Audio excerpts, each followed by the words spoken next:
Well, hello, creatives, community, kind folks out there. Welcome to your first lesson in blood magic.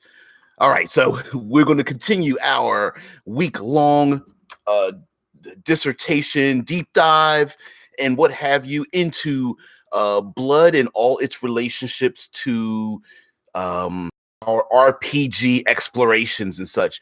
And today is Wednesday. Normally it is World Building Wednesday. So I thought I'd bring up the most obvious subject ever, and that's blood magic. I mean, why wouldn't we bring it up, right? It's the thing that uh, even in even up to and bumping up against modern day and science fiction settings is the magic, the power, the unknowable that we seem to have a fascination with.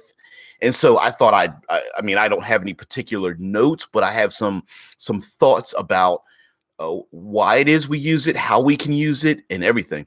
Um, Dead man says, or you could bring up things like Osmosis Jones, which honestly is it's one of my it's one of my favorite movies because of the concept of it.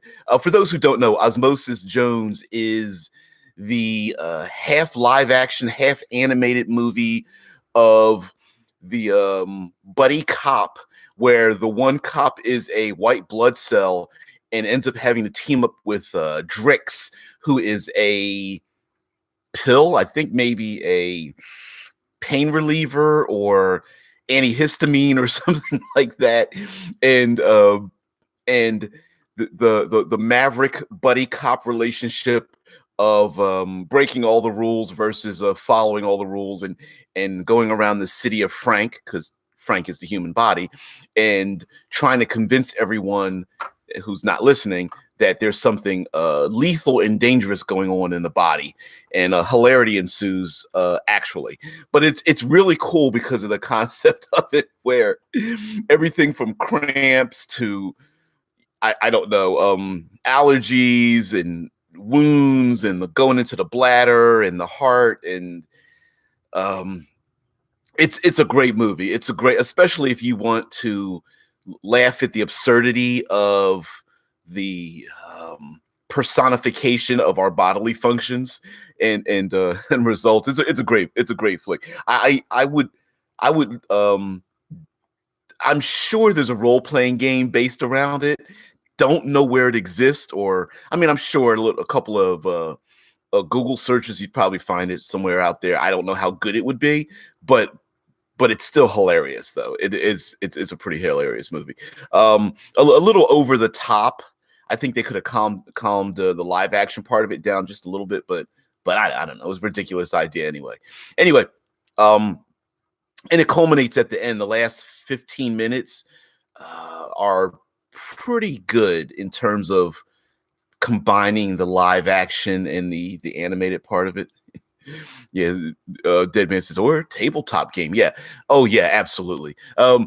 So for some reason, we know that history itself has always had a fascination with blood. Blood has always been used to in when it comes to animals, for animal sacrifices, for human sacrifices.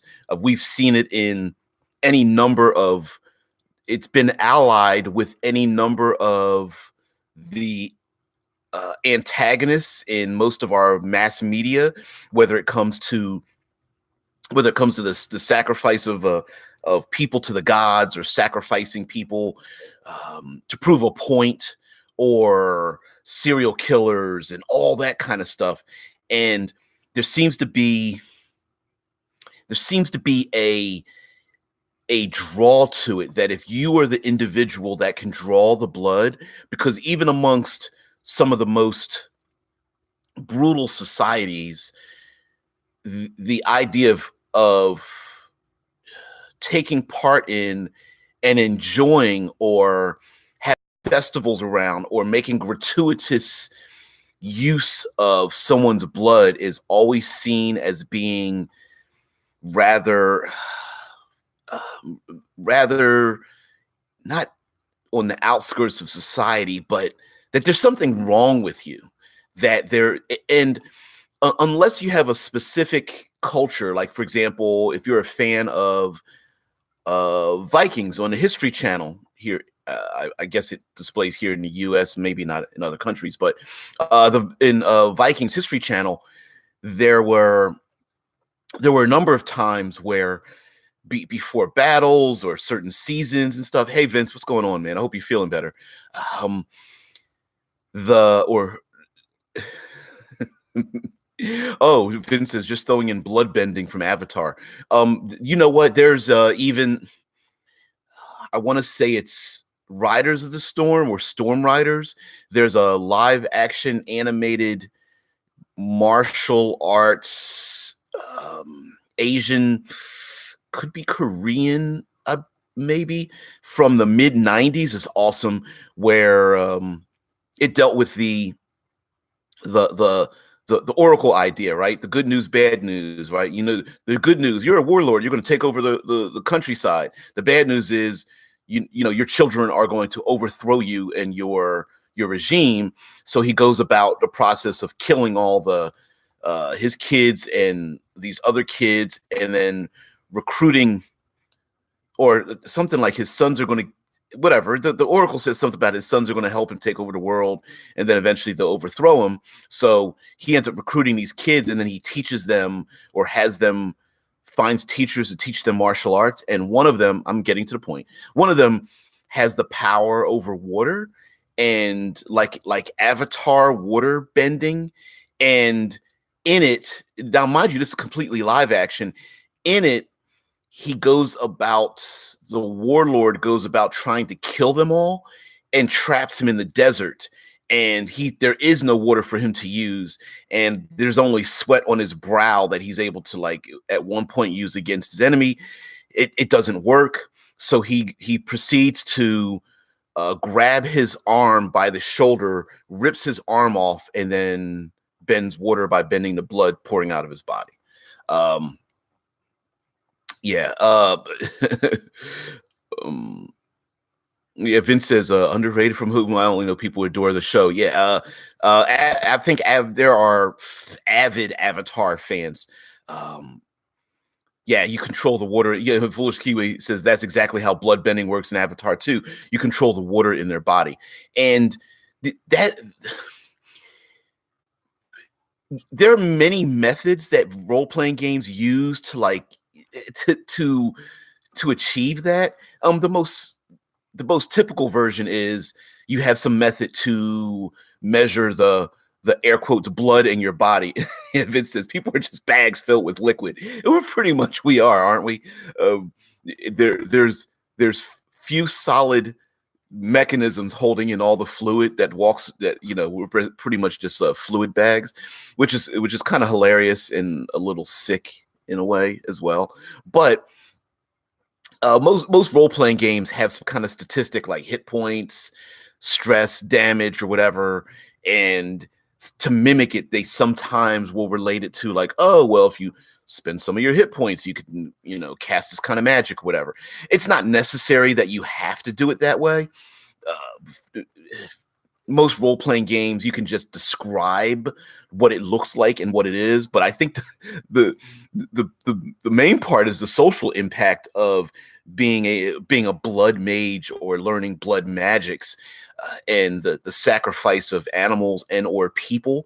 Like in the Vikings show, they sacrificed people to appease the brutalistic Norse gods that expected some of their best and brightest to be sacrificed for future battles or seasons or fortunes in the future and such. So yeah, Foolish Kiwi says, I always like the idea of vampires being able to pull it like a sanguine magnet. Yeah, I once, maybe one day might do it. I always thought about, like, the vampires having different ways to pull blood. You could have different clans or sects or powers or abilities where they could just, instead of just biting the person, they could just like hover their hands over top of the person and the blood pours out of like their nose and ears and eyes or something like that into their body. That would be kind of sweet. Vince says there's some super weird blood mages in D&D too. 3.5 had the ultimate ability to jump into a creature and reappear out of another one, which can be miles away, doing damage each time. Ooh, that's kind of odd. The first Blade movie had the blood monster, La Magra, I believe it was called. Boy, I'm going back in it. But yeah, that was a thing too. And then actually they redid the ending of the movie because eventually Blade was actually supposed to fight a big blood blob creature, and they didn't have the money. And I think it turned out better with the lack of money. And I preferred the big fighting at the end. Vince says, I mean, blood is slightly magnetic. Oh yeah, because of the iron in it. And I think for the most part, when we smell lots of blood, we kind of smell the iron in it. I think that's where that sharp scent comes from before it starts to, decompose and such. I think that has a lot to do with it as well. Baron Cantrell, what's going on, man? The teleport mechanic from the Blood Mages was sick. That I didn't play a lot of 3.5, and that's pretty nasty, but sweet though, right? That is pretty sick. Man, I just thinking about that is pretty cool. Vince says the Blood God was in the first Blade movie. Yeah, La Magra. Yeah, I preferred the way it came out in the movie, although you could poke holes in it, but it is kind of cool where I think there's a good scene where Blade cuts Frost's arm off, and Frost just holds his stump and brings the arm back, and it just heals back up again, and he just mouths the words like, what the it's pretty cool. Foolish Kiwi says that's the thing about dark power. If people know you have it, shady folk will want to use you, and said shady individuals may not be above hurting your innocent friends to persuade you. That's exactly right. I think one of the rabbit holes a lot of players want to go down, especially when you talk about blood magic or necromancy or something, is A, I want the power, and B, I don't want to suffer any of the consequences of having the power. Having the power, I have no problem with players wanting to have things like that. But the secondary part of it is not living with the consequences, I think is the problem. It's never really, the classic argument of, is blood magic or necromancy good or evil and all that kind of stuff. And you know what? A, just what is it? What is it in your setting? B, if you don't know, when in doubt, role play it out. I mean, that's one of my old sayings from way in the past. When in doubt, role play it out. It's a role playing game. Why argue about it above board? But I will say that living with the consequences is usually like the thing that players hate. You know what I mean? Oh yeah. Vincent says they made some weird blood CGI in the final Blade. Well, it actually did not turn out the way we thought it was supposed to turn. Let me take that back. The theatrical version of Blade was not the way they planned it, and I think the theatrical version is better for it because they didn't have the money to actually make a blood god, so they just had a choreographed fight with Blade and Frost, and I think it turned out better because of that. Your Pocket GM says Pathfinder has bloat mages, which is as gross as it sounds. It basically refers to mages that would improve their casting by increasing their blood volume to dangerously high levels. And Vince says, yeah, the iron is also the reason blood is red, as far as I know. It says goes on to say, oftentimes blood magic is equivalent to sacrifice magic. Yep, you can use the blood of others instead of your own. And it's in many ways, even though it's undersold, it kind of makes a lot of sense when it comes to things like charming people, polymorph spells, holding people, taking their mind control, controlling their bodies, transformation magics, even illusion magics and things. It makes a lot of sense that a mage who gets a drop of blood from a giant could turn themselves into a giant, or give someone giant strength, or transform themselves into that giant, or getting the blood of a noble allows them to become that individual. And then, I mean, even though this would be modifying / reducing the rules, making it more complicated, I think it would be far more fun to have to get a Rolodex of sorts, a list of blood samples to enact your magic. I just find that would be far more interesting and more narrative. You could just easily say, well, if you want to shape change into an illithid, you're going to have to get illithid's blood, right? Or if you want to mind control the head of the thieves guild, you're going to need the blood from the head of the thieves guild to mind control them or something. Tesla Ranger says Nico Minaru from Runaways. Oh, from Runaways can only summon her staff of one when she is bleeding. Ooh, I haven't caught up with Runaways. I saw the first season, didn't catch the second season. But yes, I mean, magic items that have to deal with that, right? The sword that if you draw cannot be puts you into a murderous rampage until it draws blood, right? That's a thing too. Vince says, I liked Blade 2 better anyways. The vampires were pretty neat and liked the blood pack, even though most of them died too fast. I agree with you on that one. Yeah, it was just like, we're here together as the blood pack to defeat Blade. And it was like, we all know Donnie Yen is the best. I mean, whatever. No contest on that one. Steals the scene every time he's in a movie. Ban Cantrell says in 5th edition, I think it'd be neat to have your arcane focus as some sort of bloodletting. I think the crit roll Blood Hunter kind of touches on this with damaging yourself to increase your weapon attacks, which makes sense, right? And it's perfect. It's a perfect limiting effect in 5th edition and other games where you for example, you can get bonuses based on the damage done to yourself, or levels of exhaustion, or you get a bonus to do the bloodletting, but then you have some sort of limitations afterwards, whether it's a reduction in movement or strength or something like that. And of course, adding damage or potency to your abilities.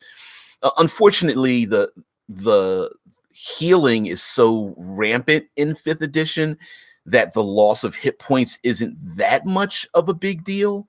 But I absolutely agree that it's, I mean, why not? And the idea of an arcane focus being bloodletting, hell yeah.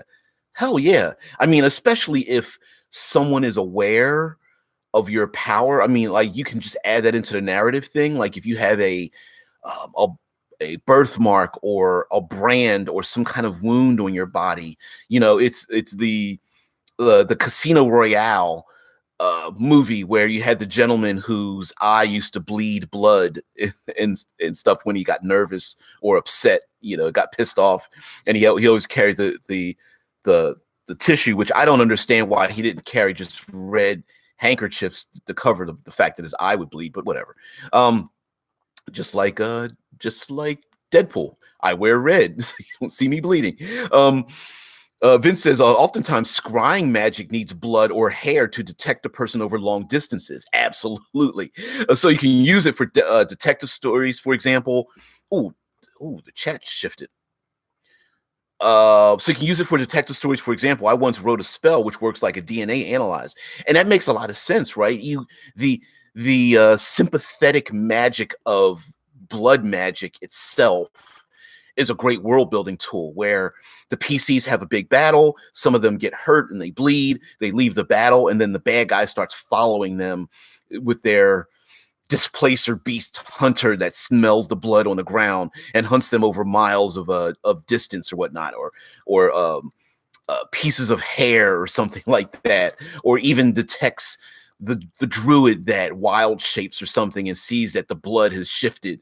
You know what I mean? I mean, that's a cool thing. And what a great way to what a great way to challenge your players, putting them in a reduced ability to hide and run from their enemy, but makes sense narratively. You know, your enemy is tracking you through your blood, and until you get a spell or go to a certain location to disrupt the scrying, they track you from city to city, and there's nowhere for you to hide. I mean, that's a great story element without, for me, without breaking the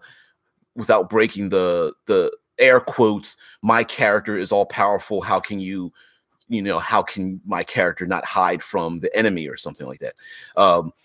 Tesla Ranger says in Pirates of the Caribbean, The Curse of the Black Pearl, blood was needed from everyone who stole the Aztec gold in order to end the curse, which is another thing too, the sacrifice of your own blood to get rid of something, or the cost that it has to you, and such. Now many games, there are no rules for for literally injuring yourself to do something. I mean, I suppose you could have a will roll, wisdom roll, some kind of mental toughness roll or saving throw or challenge roll to enable you to do certain things. But most human beings are pretty resistant to when to cut themselves open to bleed. But of course, if you're a blood mage, you're probably pretty used to it. But again, the evidence left behind can tell some great stories when the adventurers see the the the blood-stained altar. You know, it's the idea of the movie Apocalypto and the Aztec temples and sacrificing people and cutting out their hearts to the gods for whatever reason, for good or bad, or for myth and legend or real power that may be a thing. So yeah, absolutely.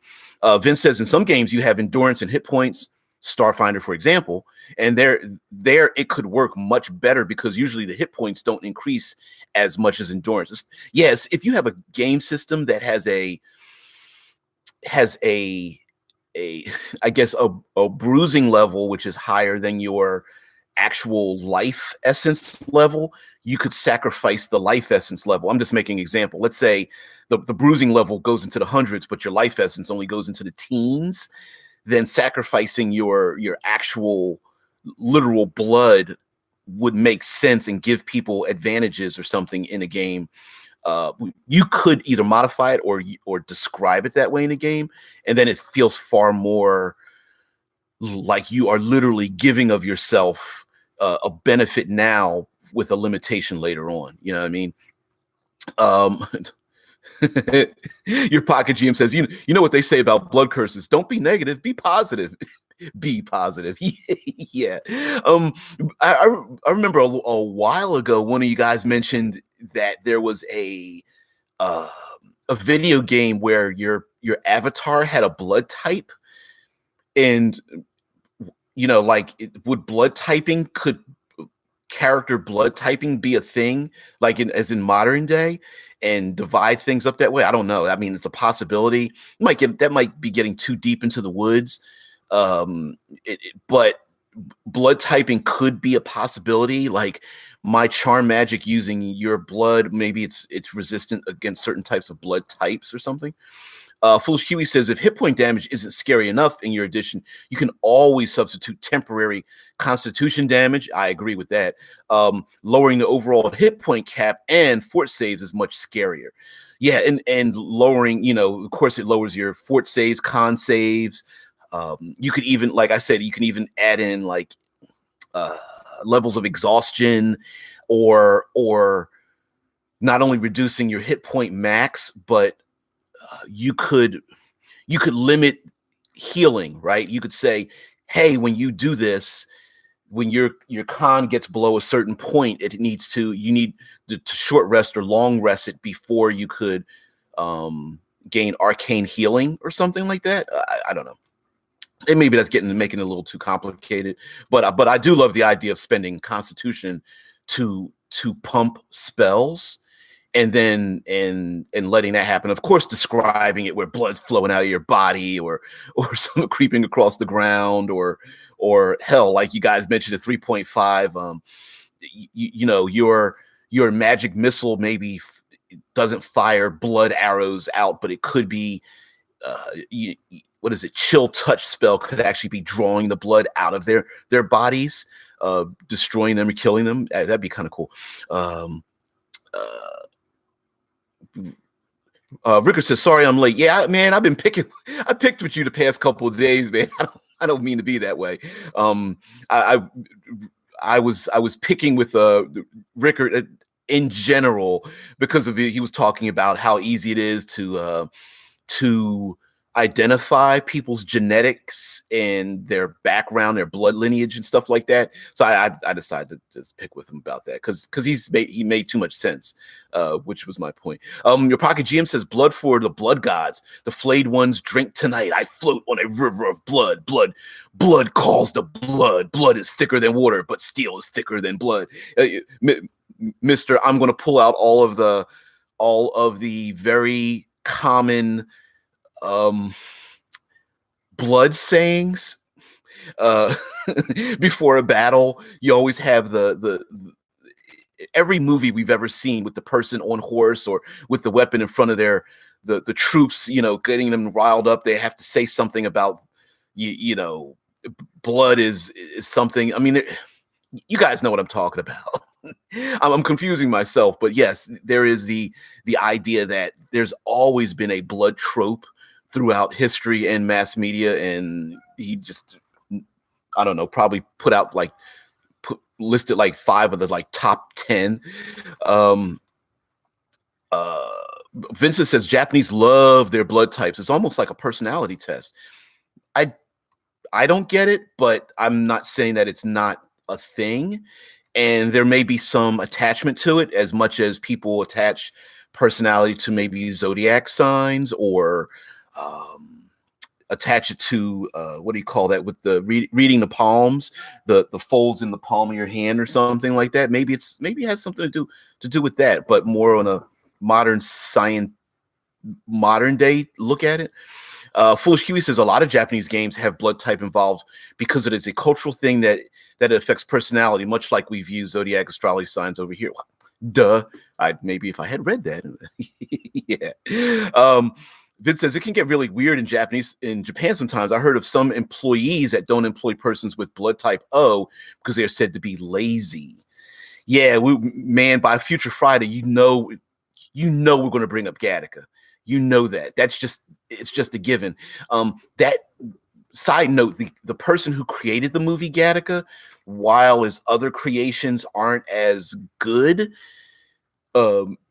loves to have the theme of science going wild or going dark, and we'll definitely go into it. Although the movie Gattaca itself, while pretty dystopian, actually disproves the idea that dystopian society would be stratified that way simply because of the main character, right? We'll talk about that as it.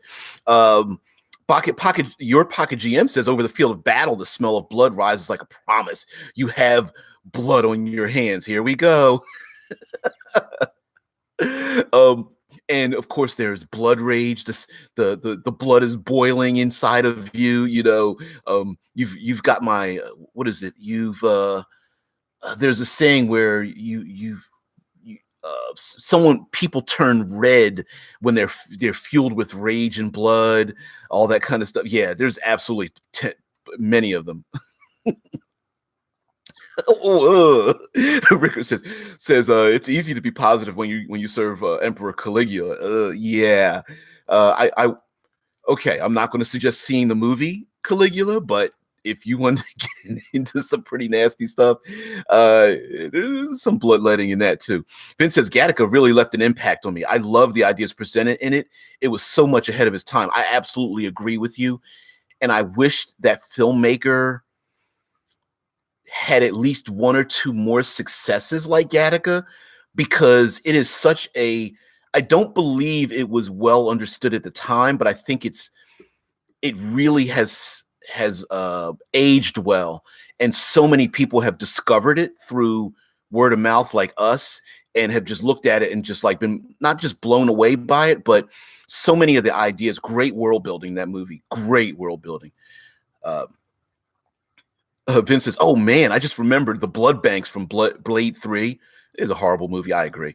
But they had a huge farm where humans were in huge plastic bags and got their blood extracted all the time. That was, there was a deleted scenes.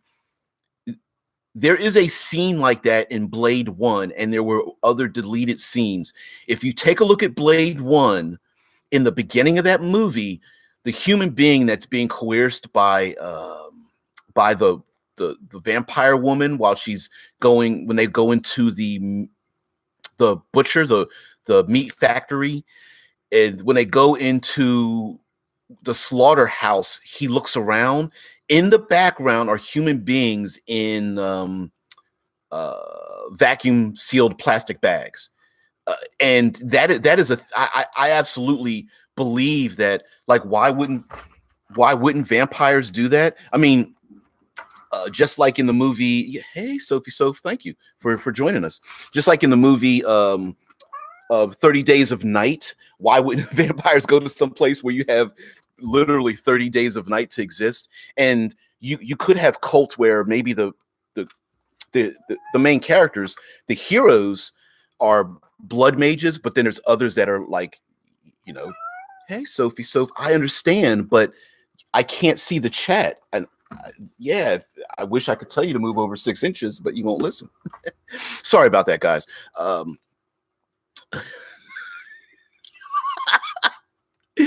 Oh, Rickard. Says, hope the pun wasn't unnoticed with the Caligulation line. Pretty nasty. But a great one though. Boom. I like that. I love that a lot. That's would that be a dad joke? Nah, it's a little. No, I think that goes past the dad joke thing. Vince says, I'm pretty sure Gattaca came out before DNA DNA, like I said, analysis was even a thing, which blows my mind.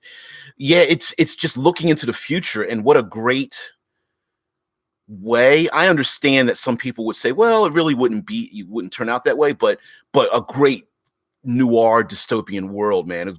Awesome. Foolish Kiwi says, I've always thought about how the concept of blood and soil applies on a cosmic scale. Does the first peoples to land on an entirely uninhabited continent or planet own it? That is a question that I think we as a society are probably going to come upon in the next couple of generations, when we start landing on planets that have the beginnings of life, and we're going to be bringing our own bacteria with us, let alone planting our flags and stuff. So yeah, I can see that.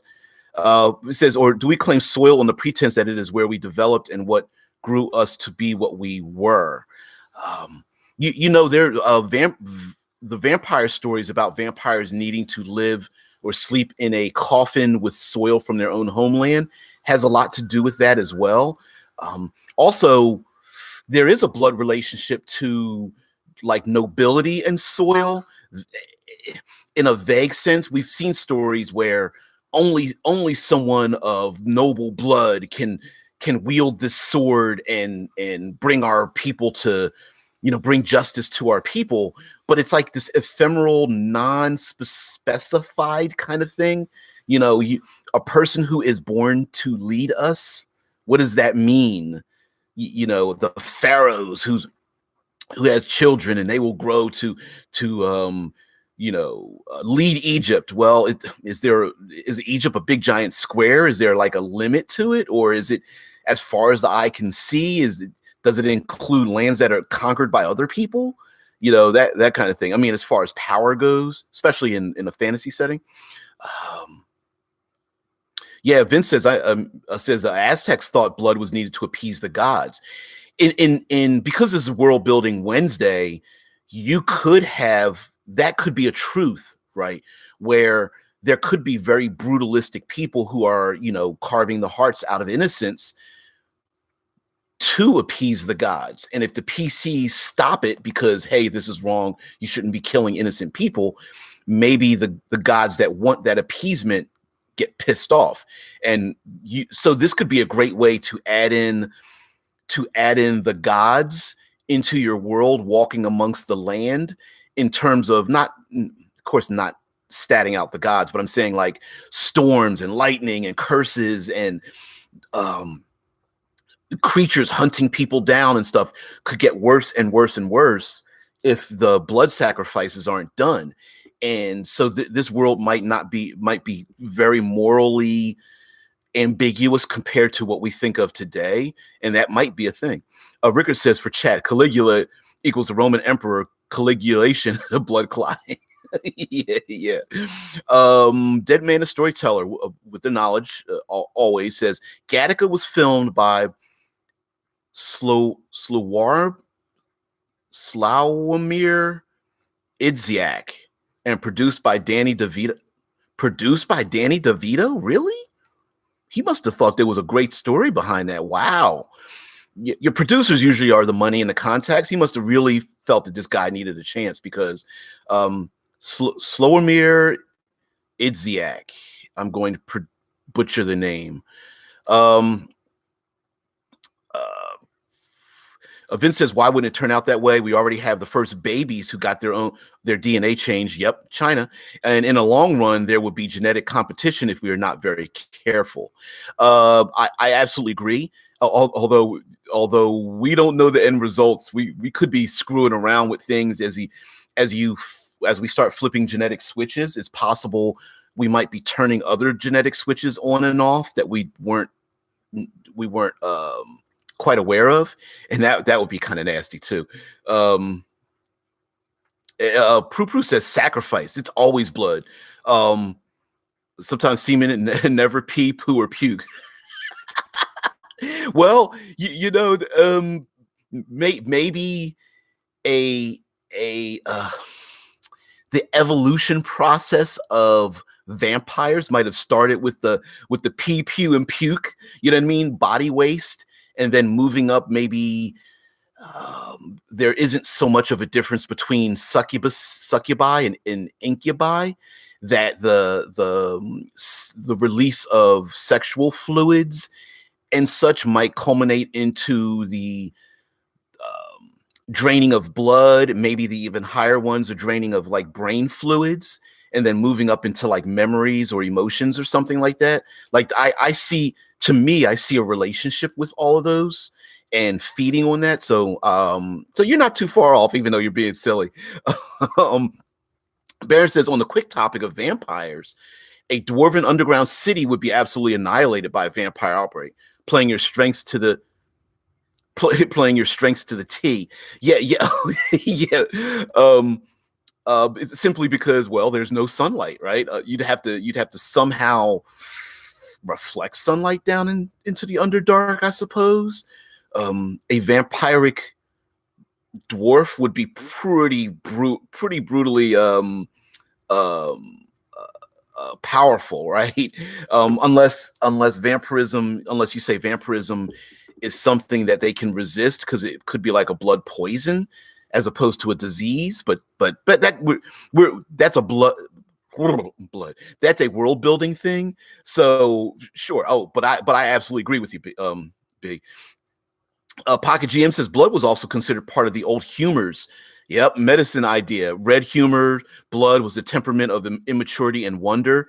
Oh yeah, and that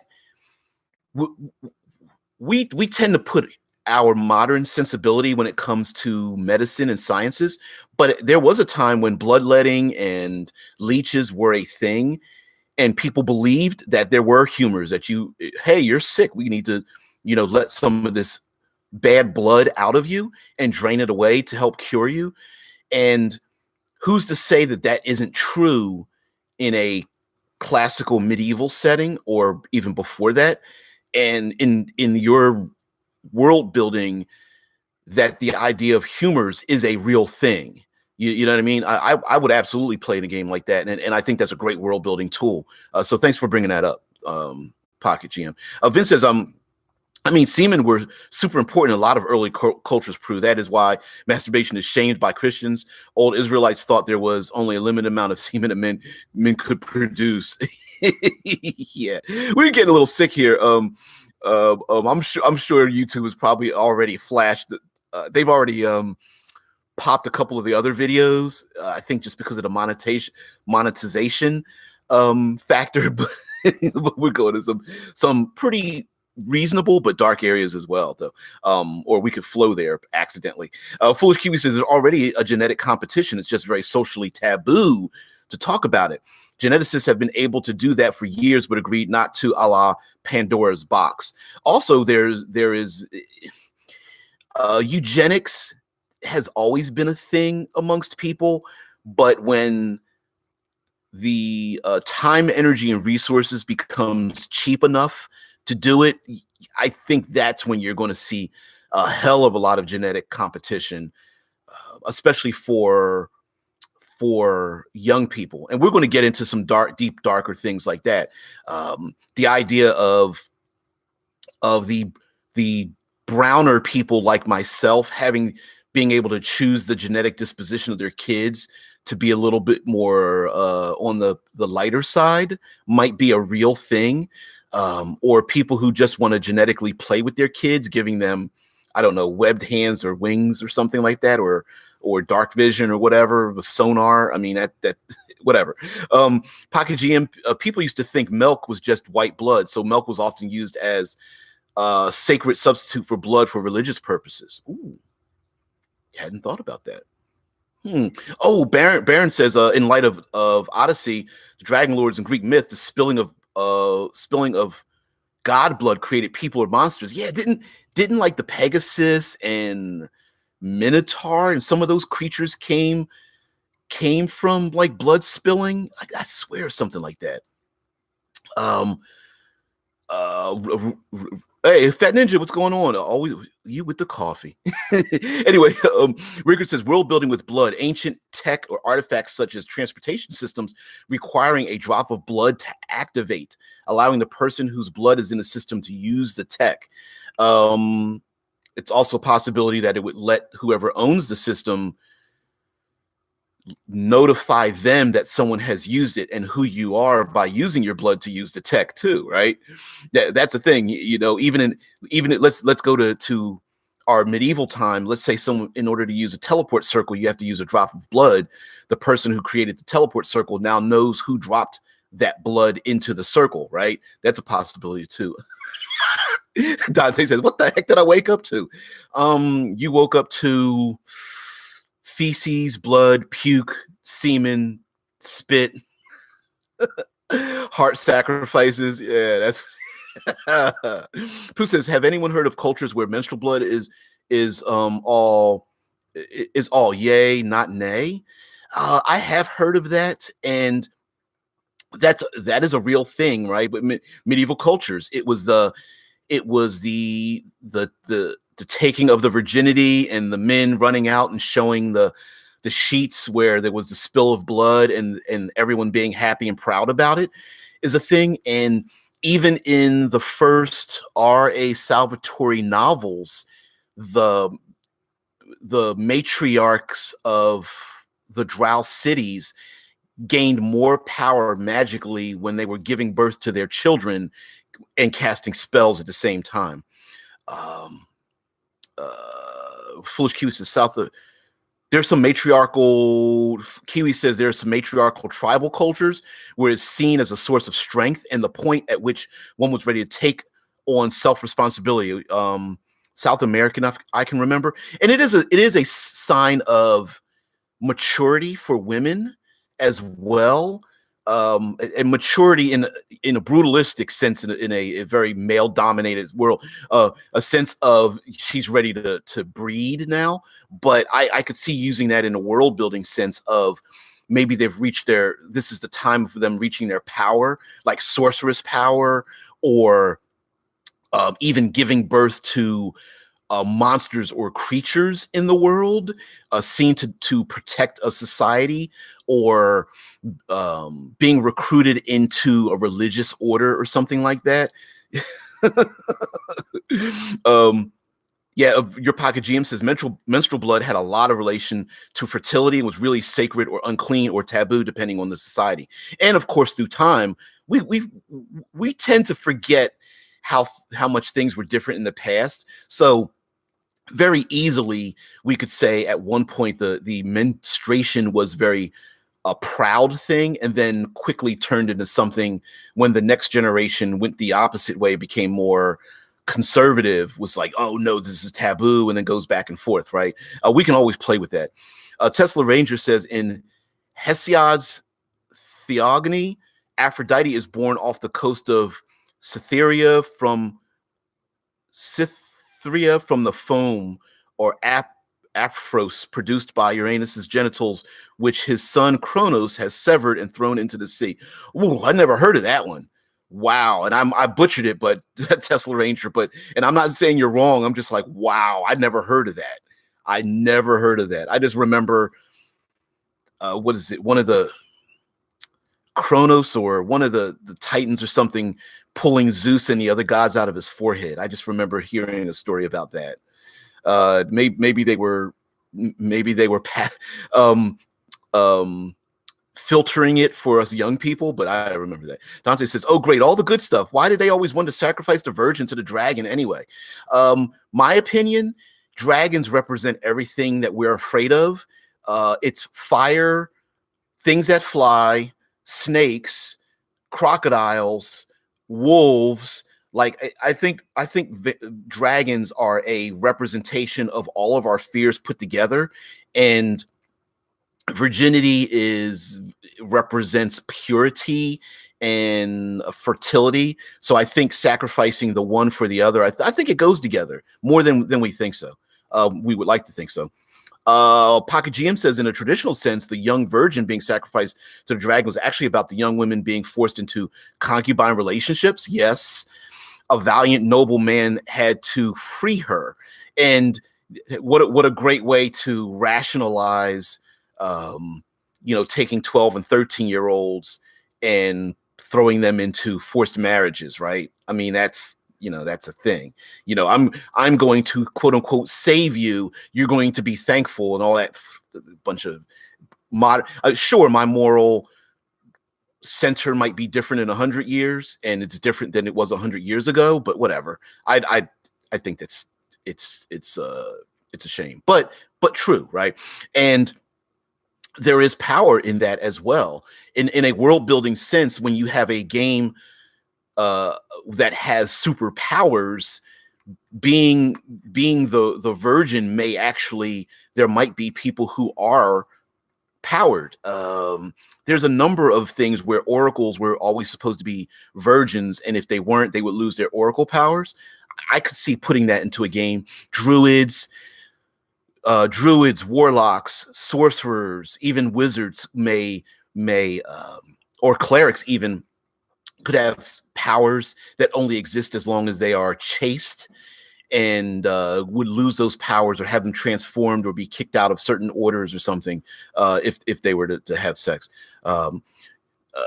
Greek myths, Dead Man says, your Pocket GM says, by marrying her, she became free from her concubine fate. It was part of the idea that if a woman didn't marry and have children, she just shriveled up and blew away. Yeah, I know.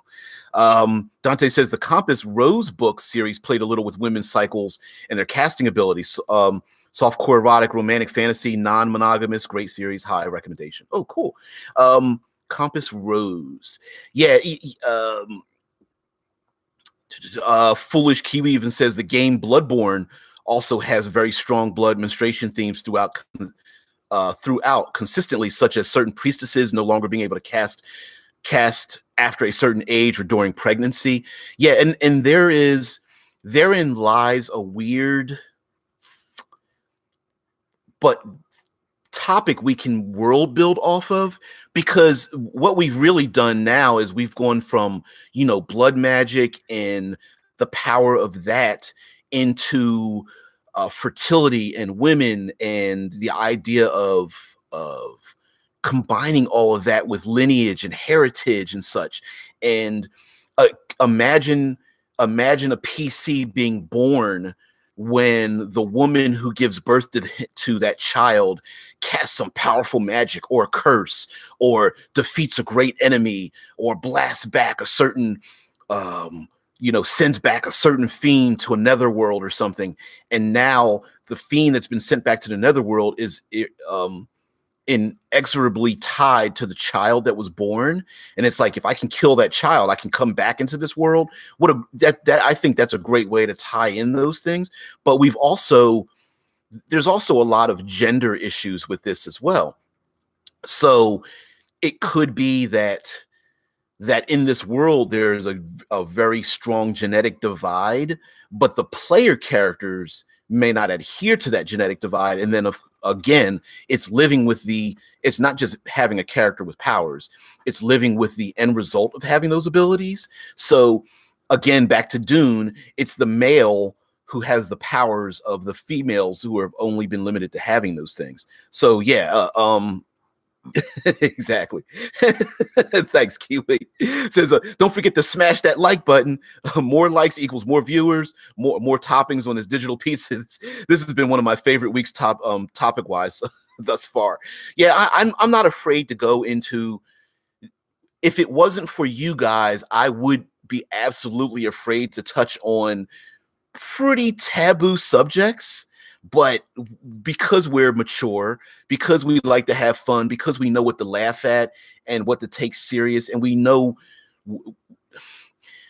the context of what we're talking about, it allows us to delve into those things without going through, oh my God, without having to go through just childish, petty, like bullshit, even though we're having some fun with it, right? So because of course we're still going to talk about blood. I mean, tomorrow's Third Pillar Thursday, so we're going to talk about blood stains. We're going to talk about the environment and having blood in the environment, and of course, Future Friday, Gattaca, genetics. I mean, eugenics, breeding programs, genetic modifications. Like, we're going to do all that. So, yeah, I think it's a subject that we don't really.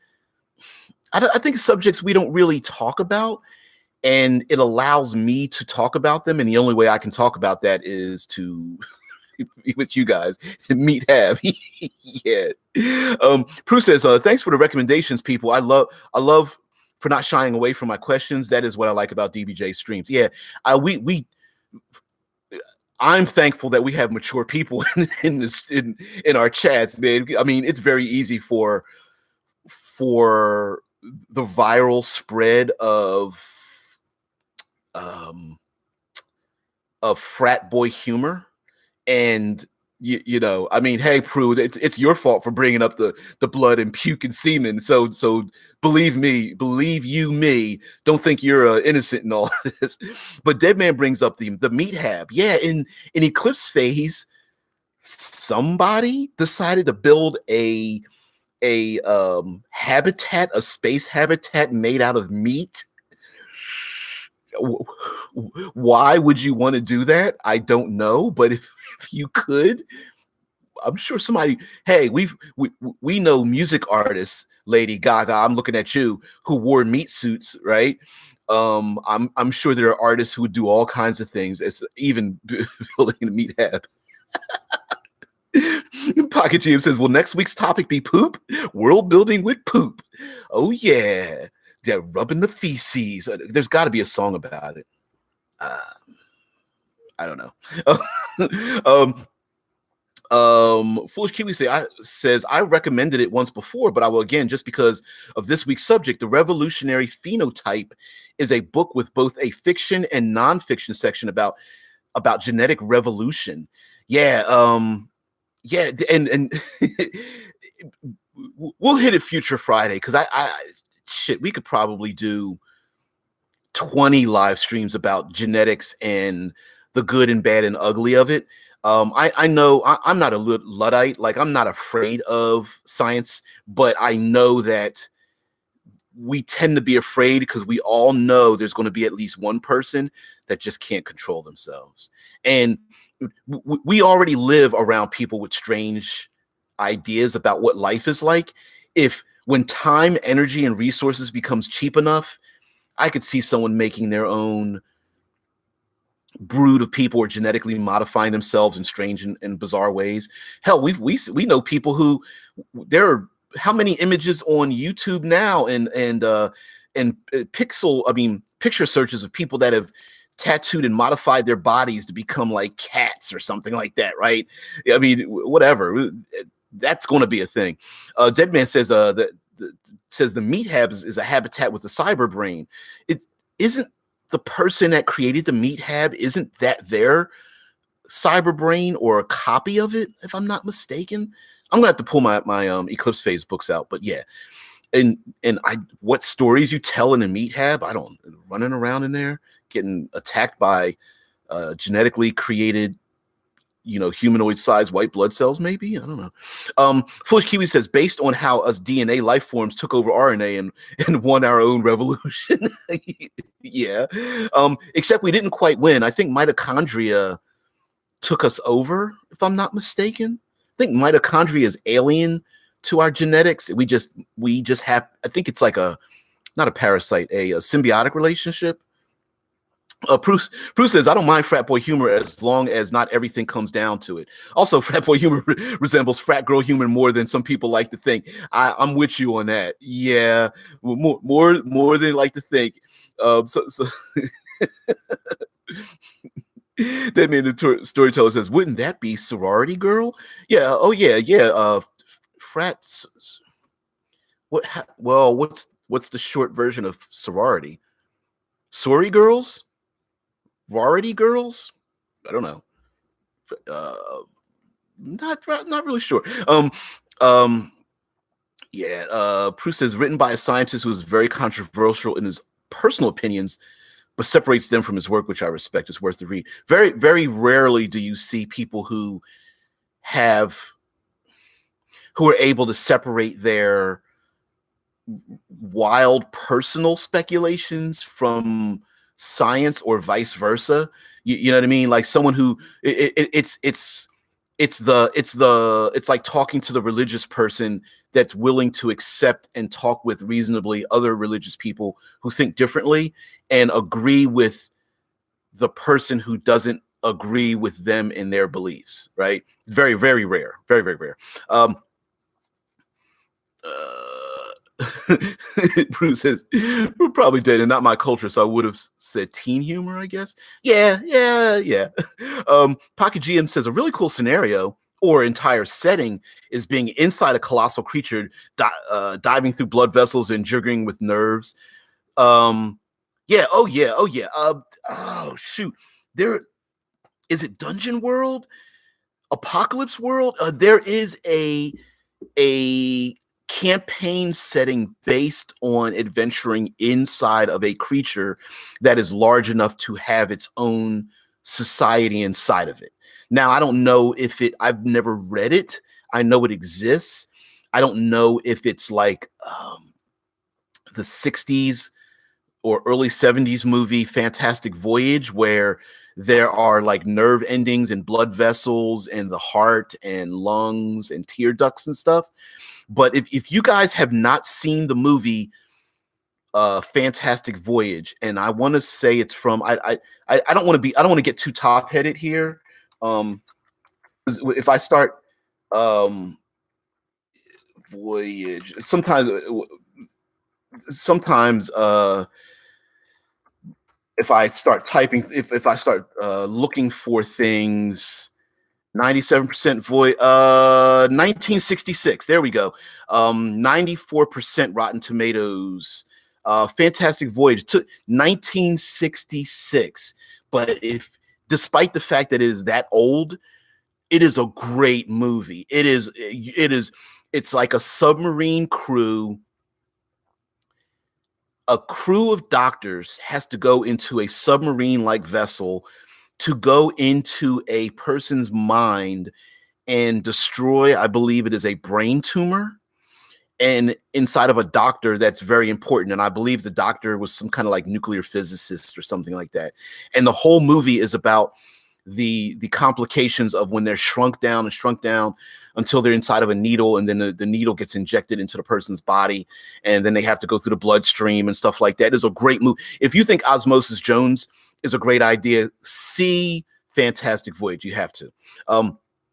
So anyway, guys, we've hit the hour mark, or hour in a couple of minutes, or whatever the hell happens. But anyway, thank you for joining me. Thanks, Kiwi, for really and all you guys, Prue included, for being bright and engaging and dirty and funny and giving great ideas, because for some reason, man, we're just fascinated by it. And I said, we don't really talk about these subjects. So next week I thought we would do mechanics, not necessarily gaming mechanics. Oh yes, although we will talk gaming mechanics, but more like, you'll see. You when you get there, you'll see. Maybe fey creatures. Maybe we might do that for a week or something like that if you guys do it. But anyway, um, Dead Man Storyteller says Fantastic Voyage has been remade a couple times. I remember the 1966 one. I don't remember the remakes being as iconic, so I don't want to put them down, but I'm sure remakes are all out there. Or even that whole concept of going inside a human body. There's a comedy version of it, where someone gets shrunk down and is inside of someone's brain. I can't remember the name of it, but it's a comedy version of it anyway. So anyway, guys, Foolish Kiwi says, cheers if you're up late drinking like me, and good morning if you're on a normal schedule. Good day, everyone. Guys, everyone have a great one. Time for me to flow into my self-promotion. So if you have to go, I thank you for joining me. I'll see you later. But so now we go into the obligatory self-promotion. Please like, share, subscribe. Those are the values that the social media of YouTube and other things take for granted. The more thumbs, the more likes, the more shares, the more interactions that happen, the greater the channel gets pushed forward. So those are the basic things. And hell, just getting into the chats live just gives me enough information. It's like my morning coffee. so yeah. Bruce says, I'm on my way to art class with a bunch of older ladies. Maybe I'll paint a blood stuff today. Please don't do that. You might scare them. If you have Twitter, tweet, share the vid with a hashtag or two. Yeah, just I know you guys are old heads. You've been around a long time, but if you think about it just once in a while, or once every couple of days or weeks or something, just go, oh shit, maybe I'll put a thumb in there or something like that. I would really appreciate it. Please don't feel like it's necessary to give financial support. But if you're somebody new who really wants to do that and you're feeling a little randy, there is a super chat function. So if that's something that you really, 5 hours a week, 20 hours a month, this is the kind of content you want, please do that as well. So guys, have a great one. I'll see you tomorrow. Hey, baby.